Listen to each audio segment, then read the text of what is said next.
to buy or not to buy. If you rent, you're making somebody else's rich. You're paying someone else's mortgage. You've heard that growing up. Now, coming from an Asian background, we always were taught as a young age, you want to own your home.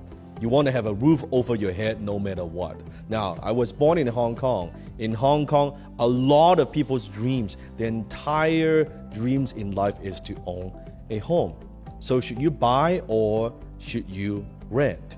Now, I believe it's a stupid debate. Here's why. Because it depends on where you are at in life. It depends on your income and also your goal. It's like asking, well, should I buy a condo or should I buy a house? Well, it depends. Do you like garden? Do you want to have facility? Do you want to go to have a gym? Do you want to work out in the morning? Do you want that condo lifestyle so it's less maintenance? Or you want to have a place, a garden or something, or you want your kids running the background? What is it you want? So it's a stupid argument. I understand that buying a home, it is such a major decision. It's probably the most important investment that you'll ever make in your life. So what I want to do today is in this video, today I'm going to give you some principles that will help you to make these decisions wisely and to think about this intelligently. I'm going to share some insights with you that you won't get anywhere else.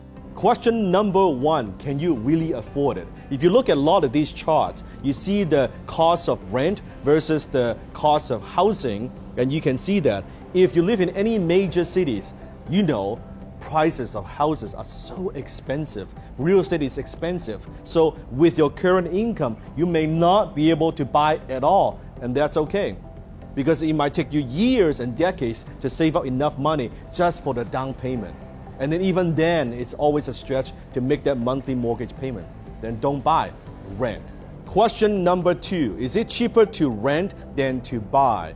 Take Vancouver, for example. The prices of housing is so expensive. It's actually costs a lot of money to buy a home. The mortgage payment is so high. If that's the case, maybe it's better to rent and then buy later. Now, in real estate investing, let's say as a landlord, I have a piece of property and I'm renting it out. So if my rent that's coming in is not even enough to cover my mortgage payment, that's called a negative cash flow in real estate investing.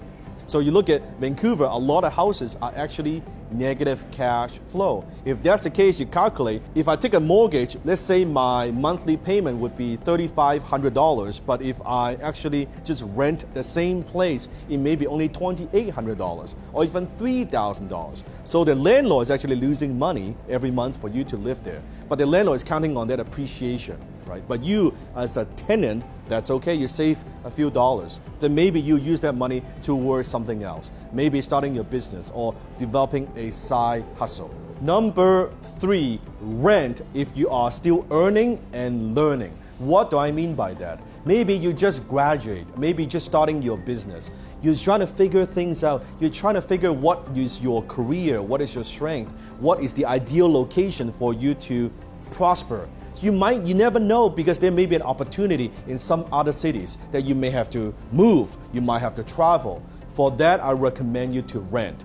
Why? Because you want to be mobile, you want to be flexible, especially if you're millennial. Save that money. Instead of using towards a down payment, use that money, invest in yourself. Or if you're an entrepreneur, you're starting a business, invest that in your business so you can grow that business. As that business makes you more money, as you make more money, then you can look into buying. But for now, rent if you're still earning and you're still learning. Number four, buy if you are stable and established.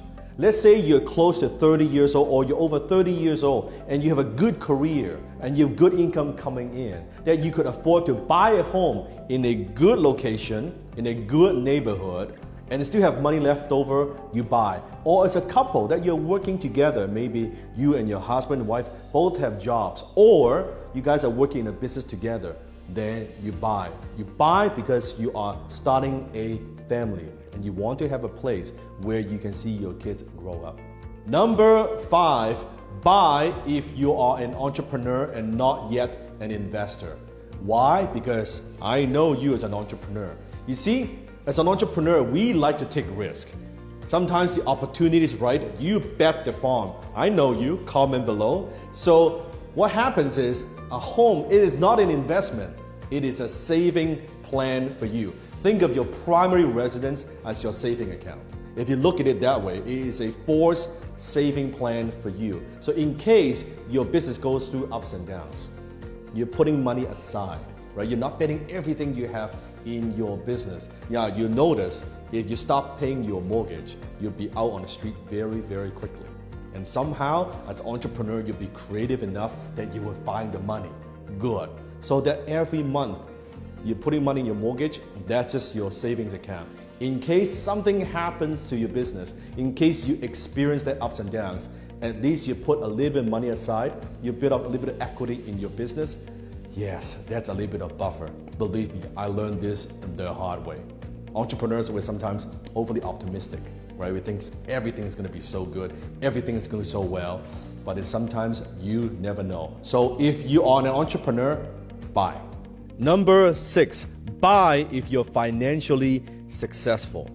See, if you are stable and you're financially successful, yes, buy. Why? Because I believe from my own experience, when you have your own home, there is a psychological benefit to that. That knowing that you've got a place and you can design the home exactly the way you want, just like the way I design the home exactly the way I want, to maximize my productivity. At the same time, it is my sanctuary. But knowing that it is not an investment, I know that it's not an investment. I don't look at that as an investment. It is simply just my home. It's my primary residence. Now, depends on where you're at. If you're financially successful, I would recommend you spend no more than 20% of your net worth on that primary residence. Now, some people may say 30%, I say 20%. Ideally, less than that. So let's say your net worth is, let's say, $2 million. You wouldn't spend more than $400K on your primary residence because your home is not an investment. You use your extra money to buy more investments, maybe invest in more properties, more real estate investments, but your primary residence is not an investment. So no more than 20%. And if you do that, just like me, I spend a very tiny percentage of my overall net worth for my primary residence. But that's my home, right? I have my sauna, I have my massage chair, I have my home theater, I have my library, I have my man cave, I have my gym. I have everything in one place, and I designed the ideal home for me. That's where I feel relaxed. That's where I recharge my battery so I could be more and do more. That's what I do. So comment below. Those are the 6 principles when it comes to should you buy or should you rent. So let me know. Are you going to buy or are you going to rent?